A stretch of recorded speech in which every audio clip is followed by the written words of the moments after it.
Bom, dando continuidade à entrevista que nós estamos fazendo com pessoas que fizeram a história e fazem a história da educação e da engenharia no Brasil, nós estamos hoje aí com o professor Cândido Mendes, né, que tem uma longa história na área da educação, na área política, na área de formar grandes profissionais.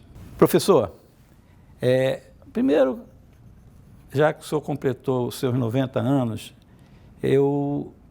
o CREA gostaria de saber que o senhor contasse a sua trajetória até aqui, como educador, como um ser político, onde a gente várias vezes discutiu políticas aqui na sua universidade, tudo que o senhor passou, tudo que o senhor, e até o que o senhor espera, quais são a sua visão aí de futuro para esse país. A minha visão está profundamente, vamos dizer assim, enraizada nesta própria universidade. Às vezes não se dão conta os amigos que se trata do mais antigo estabelecimento universitário do Brasil, porque ele começou em 1902 com a Academia de Comércio do Rio de Janeiro, que foi o primeiro estabelecimento vinculado a essa especialização, o que já era o começo do desenvolvimento. Daí se progrediu, porque no mesmo momento se criou também a Faculdade de Economia, quer dizer, e cresceram juntos dentro dessa perspectiva, de modo que a universidade sempre esteve na raiz, digamos assim, da minha família e, sobretudo, do meu próprio aprendizado. Evidentemente que dentro disso vivi também a participação política. Fui chefe da assessoria técnica do presidente Quadros, vivi o fenômeno do ISEB, Instituto Superior de Estudos Brasileiros, que foi muito importante para essa consciência do que fosse o Brasil para si naquele momento. Tratava-se de discutir, frente à prosperidade, simplesmente a crítica e patriotismo, discutir o nacionalismo e o desenvolvimento. Daí surgiu toda essa preocupação e, evidentemente, que a universidade viveu essa, digamos assim, essa integração muito profunda. Não se tratava de uma universidade, digamos assim, aberta a todas as volições possíveis, mas uma universidade profundamente ligada às ciências sociais. Tanto que justamente não se busque aqui uma escola de medicina ou mesmo uma escola de engenharia no sentido clássico da palavra. A realidade das ciências sociais foi sempre a nossa motivação. E a Academia de Ciências Políticas e Econômicas do Rio de Janeiro, e tanto que a formalização de uma faculdade de Direito só veio muito depois. E foi a partir daí que nós pensamos já em nos ajustar à nova legislação brasileira que definia o estatuto possível da universidade. Foi o que fizemos já na base dos anos 50, e aí se criou esse nosso instituto vocalizado ou vinculado às ciências sociais e principalmente ao cultivo da excelência, onde, curiosamente, a nossa faculdade de Direito passou a tomar a dianteira desta situação. No momento em que é preciso também que se veja, a busca por economia claudicou, caiu, e praticamente foi dentro dos cursos de contabilidade superior e, evidentemente, do crescimento de direito, que nós expandimos a casa. Expandimos dentro de outra originalidade, ou seja, a de que criamos diversos campi. Hoje nós temos 21 campi, porque a ideia seria disseminar a nossa formação em toda a região do Rio de Janeiro, e aí estão esses campos de Araruama, Friburgo, a Niterói, e evidentemente o edifício matriz, a sede aqui na Praça 15. Isso nos levou a cerca de 20 mil alunos, o que é uma demonstração dessa procura, ainda que agora nós estejamos sofrendo a mesma situação de todas as universidades, que é a retração da procura, e este é outro fenômeno que também precisa ser analisado pelo Conselho Federal de Educação. Até onde isso é importante e até onde, mesmo na universidade privada, pública, que não deveria ter custos, isso também se apresenta e se apresenta de maneira muito séria também nesse momento. Claro que isso nos leva necessariamente à análise dos problemas que estamos enfrentando nesse momento, quer dizer, o fenômeno do desmonte das universidades públicas nesse particular. Aliás, professor, essa era a segunda pergunta que eu ia fazer. Pois não. Como é que o senhor está vendo o desmonte das universidades públicas, né? E o crescimento de muitas universidades particulares, e a gente pode citar que entre as 2 ou 3 universidades particulares que respeitam a qualidade do ensino, a gente vê isso lá no Conselho, seria a PUC, a Cândido Mendes, mais uma ou outra. E o ensino caindo muito a qualidade, né? E esse desmonte das universidades públicas, seja a UFRJ, o que está acontecendo com a UERJ, seja a UF, né? É essa outra pergunta, o que gerou isso aí? Seria o grande problema que está acontecendo no país? O senhor estava já respondendo a segunda pergunta, que era exatamente essa. Exatamente. Esse desmonte do ensino muito oportuno público. a sua pergunta, e o que nós estamos vendo é esse fenômeno inédito do desmonte das universidades públicas. Em primeiro lugar, pelas limitações e pelos ônus e as restrições da política orçamentária brasileira.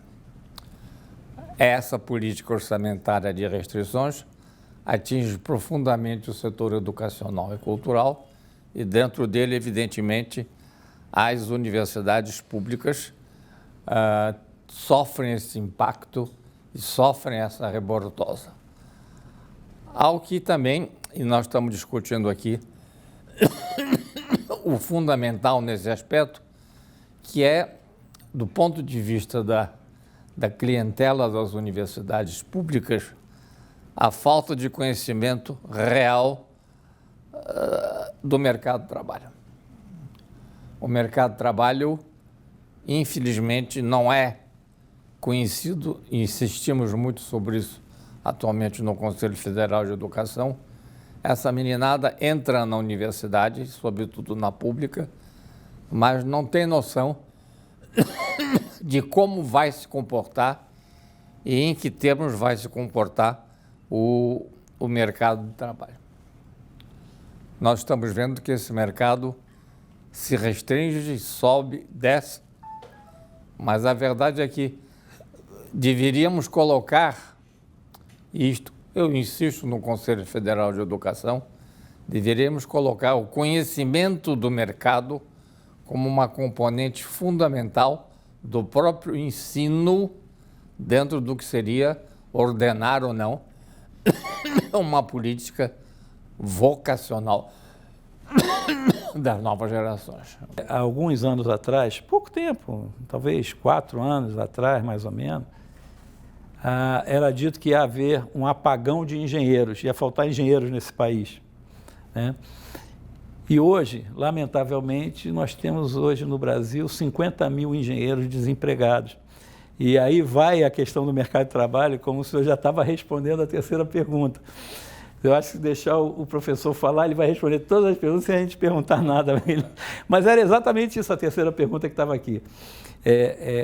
Do apagão de engenheiros que tinha, porque, na realidade, professor, a área tecnológica no Brasil é responsável por mais de 80% do PIB desse país, né? E, no entanto, só ver o mercado de trabalho, se o mercado de trabalho da engenharia está ruim, é porque o país está mal. E aí, é exatamente isso, saímos do apagão para uma falta de emprego para engenheiros. E a perspectiva dessas pessoas é, quando entra na universidade, a preocupação, o que eu vou fazer quando sair? E era o que o senhor já estava falando aí, respondendo essa terceira pergunta. É exatamente o que está acontecendo. Como há uma falta ainda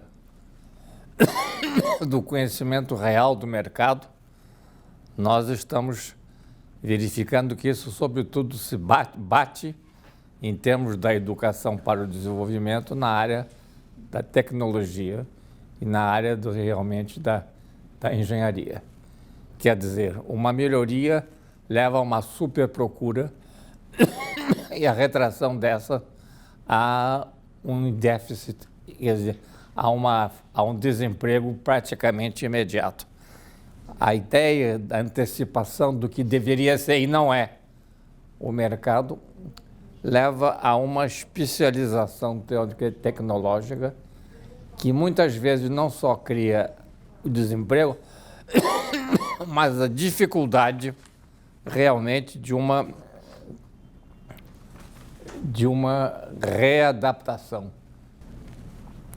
Digo que isso nos leva necessariamente a este problema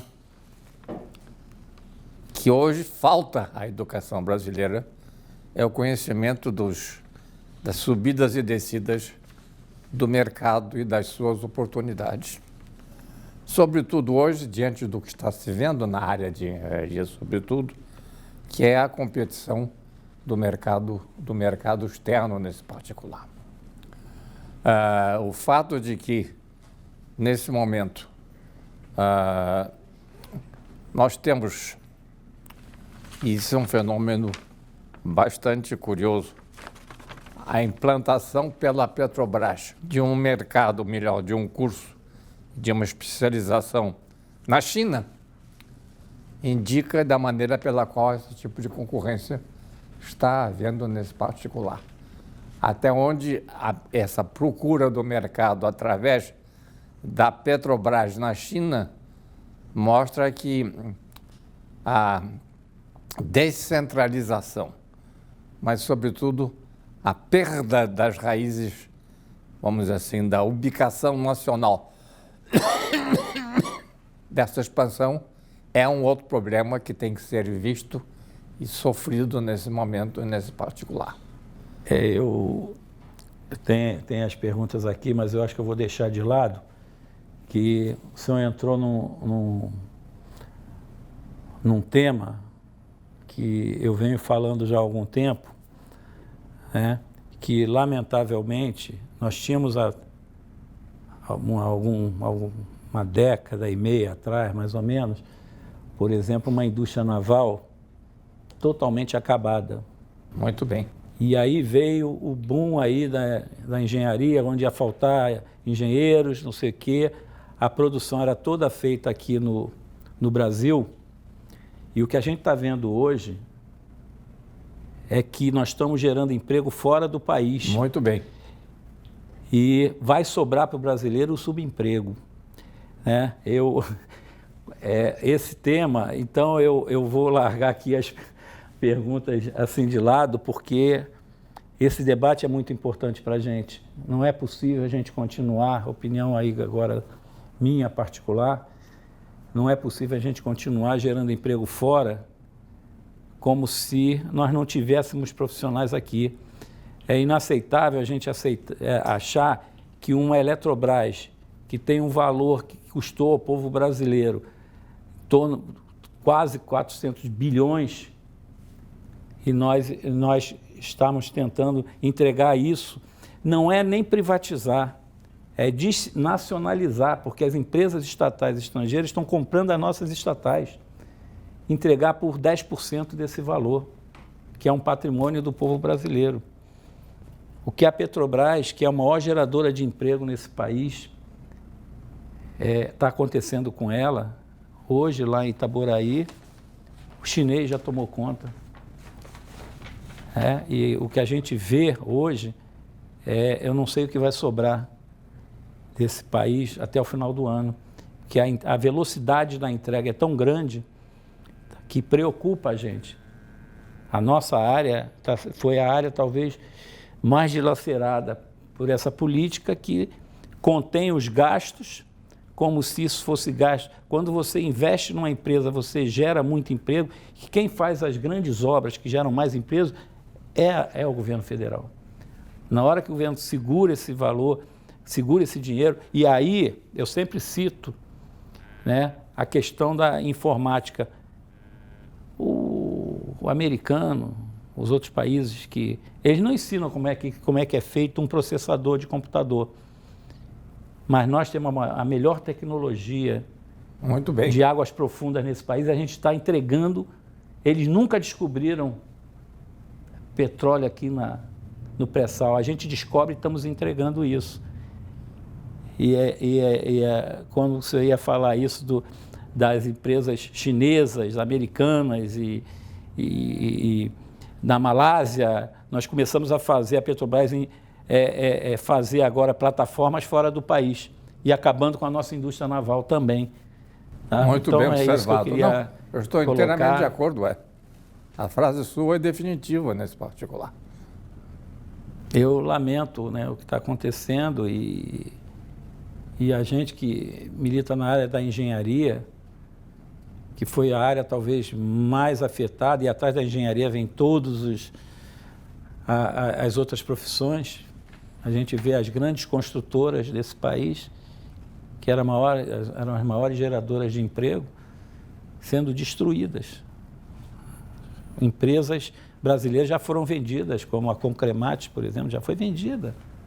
Né? Acabaram com as empresas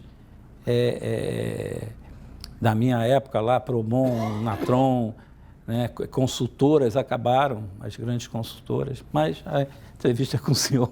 Não, mas eu que estou aprendendo. Não, então isso aí para a gente é fundamental, a gente saber que nós vivemos num país que a gente precisa gerar emprego para esses jovens que estão se formando na sua universidade, nas outras universidades. Então... Mas aí ficam esses dois riscos, né? Primeiro, a concentração, e eu diria assim, a monumentalização das empresas. Cada vez menos há empresas, cada vez mais há empresas maiores. Quer dizer, e essa concentração está se dando de uma maneira acelerada. O que também envolve o fato de que vai chegar a uma perda de escala e de uma obsolescência prematura do que possa ser o empreendimento privado nesse particular. É evidente que essa situação passa a ser crucial para qualquer nova política governamental, sobretudo quando nós estamos sentindo, de uma maneira acrítica, esta visão, esse delírio das privatizações anunciadas por alguns possíveis candidatos, que, na verdade, vão levar a uma situação de soma zero nisso, se assim pudesse dizer, porque não há escala e não há competição e não há, digamos assim, mercado para esse tipo, vamos usar a expressão, mielização, em que essa situação está se verificando e se manifestando. A economia de mudança de escala nesse particular, sobretudo em áreas críticas, como são as áreas do desenvolvimento, onde a engenharia tem o seu papel fundamental, talvez esteja apenas no começo da sua catástrofe. Nós temos um acordo, o Conselho Federal tem um acordo de cooperação com Portugal, e é impressionante como todo dia, e só o CREA Rio, eu assino em torno de 20 documentos de profissionais para ir para Portugal. É um êxodo maciço. Maciço. E todos eles falam a mesma coisa. Não, porque eu quero mudar de país. E eu tenho dito que a gente não tem que mudar de país, a gente tem que mudar o país. A gente precisa mudar. Entendeu? A gente tem que lhe tudo pagar para um copyright por isso. É isso. É impressionante o que está acontecendo. Nós saímos de uma economia pujante, nós éramos a 6ª, 7ª economia, tá? E a gente ainda é uma grande economia. Agora, a gente precisa defender as nossas empresas, a gente precisa defender as nossas universidades públicas, as grandes universidades, a própria universidade privada de qualidade, aquilo que a gente defende. Hoje saiu os dados aí do ensino, onde o Rio de Janeiro está em último lugar, quase no Brasil, né? O que é lá da região sudeste, sul-sudeste, está em último lugar. Então, o ensino público, eu estudei em escola pública e depois fui fazer faculdade numa faculdade que me lembra muito a sua, que era a Gama Filho, onde o Gama Filho, eu conheci o Gama Filho, era uma pessoa que fazia daquilo a sua casa. A Gama Filho é a sua casa. E hoje você vê ela falida lá, aquele prédio lá na Piedade, totalmente abandonado. Mas a nossa defesa do CREA hoje é a defesa incondicional das nossas empresas, as empresas brasileiras. Entendeu? Então, é um desrespeito à educação, à cultura desse país. Né? Então... Tem toda a razão, mas isso vem do fato também que a área de cultura e de educação é uma área de pouco lobby político. Exato. Quer dizer, é verdade. Isso é que me parece fundamental, porque não é uma área onde se jogue, digamos assim, grandes apostas de poder e de seu controle, quer dizer, nesse particular. E isso acontece em quase todos os países subdesenvolvidos. Aliás, é uma marca do subdesenvolvimento. Nós vemos o contraste com alguns países europeus, onde a predominância da educação e da cultura se torna essencial para a noção que seja um desenvolvimento formulado e completado. A gente vê, né, em países da Europa, aqueles prédios antigos, mas todos muito bem conservados. Madrid é um canteiro de obras só de conservação de prédios, e são prédios muito mais antigos que aqui no Brasil, porque eles descobriram no Brasil. Então, é a cultura. A coisa que me inquieta nesse momento é essa decisão que está sendo possivelmente tomada de jogar toda essa parte da museologia para o Ministério da Educação, o que não tem sentido do ponto de vista da sua autonomia e da sua prioridade. Nós fizemos uma nota que está no o Conselho Regional de Engenharia, junto com o Conselho de Arquitetura, né, para defender a UFRJ, porque senão acaba jogando a culpa nos reitores das universidades que não recebem verba para manter aquela estrutura. Como é que 50 e poucos mil você vai manter uma estrutura daquela? Então, é lamentável. Mas, professor, em pleno século XXI, eu queria, já que o senhor é um educador, o Brasil ainda briga contra o analfabetismo. Como resolver essa questão? Também passa pelo orçamento, né? Eu tenho a impressão de que essa situação está numa dinâmica positiva, porque o analfabetismo é insustentável diante de digamos assim, da condição da pós-modernidade, se pode assim dizer.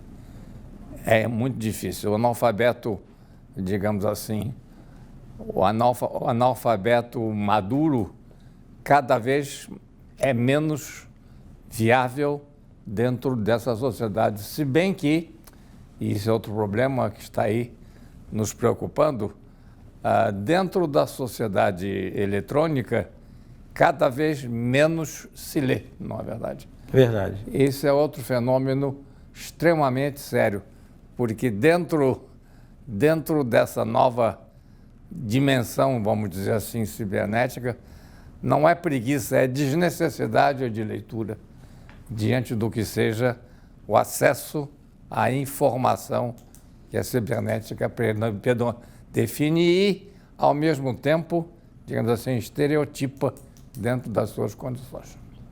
As pessoas estão se acostumando a saber digitar e o corretor ortográfico do computador ele resolve o problema do português e da pontuação, né? E agora a facilidade também que está tendo, eu queria a sua opinião em relação aos cursos à distância. Se o senhor defende, é uma realidade, eu acredito que seja uma realidade hoje, só que tem determinados cursos que a gente tem uma divergência em relação a eles serem 100% à distância, né?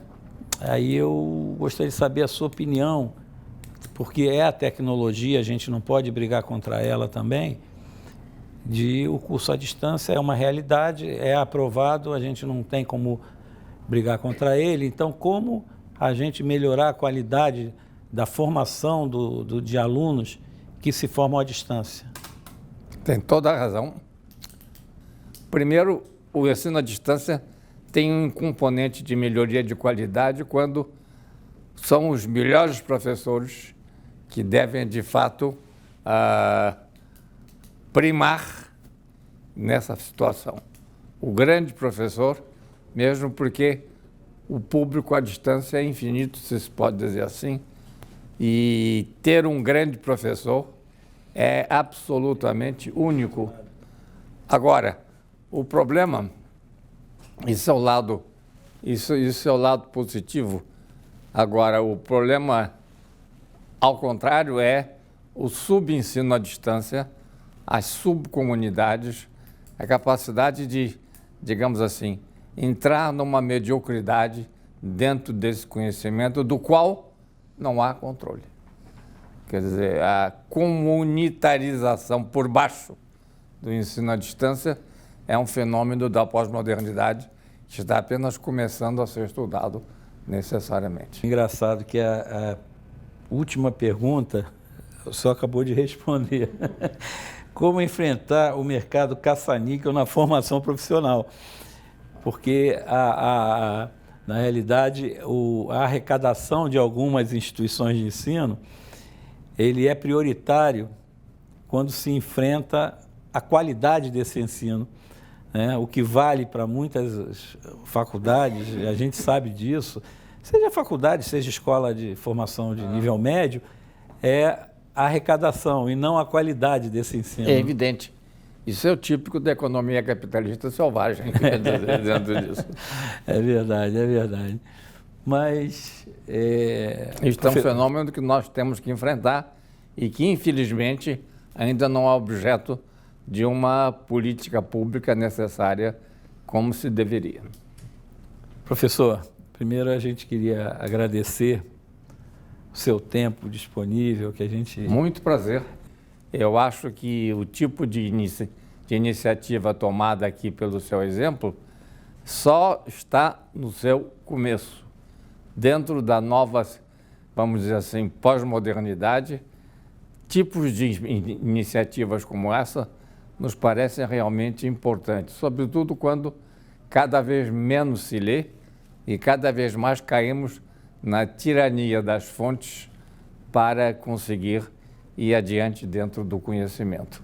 De modo que a Universidade Cândido Mendes está inteiramente à sua disposição para a continuidade disso, sobretudo dentro desta preocupação que ela tem desde o começo. Não nos esqueçamos que ela é uma universidade filantrópica.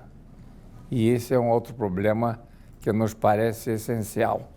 Quer dizer, até onde se pode ganhar dinheiro com a educação e como é que se pode realmente entrar numa fase de super lucro, como algumas universidades tendem a fazer isso, na transferência, quer dizer, na troca da qualidade pela oferta nominal desse tipo de conhecimento. Nós estamos apenas no começo dessa situação e eu tenho certeza que iniciativas como a sua vão permitir uma aceleração muito grande do que possa ser esse desfecho. Professor, muito obrigado. Eu é que agradeço. Fico muito feliz porque a reprodução disso vai ser nos 20 campi. Vai haver uma disseminação grande dessa iniciativa que nós devemos à vossa generosidade.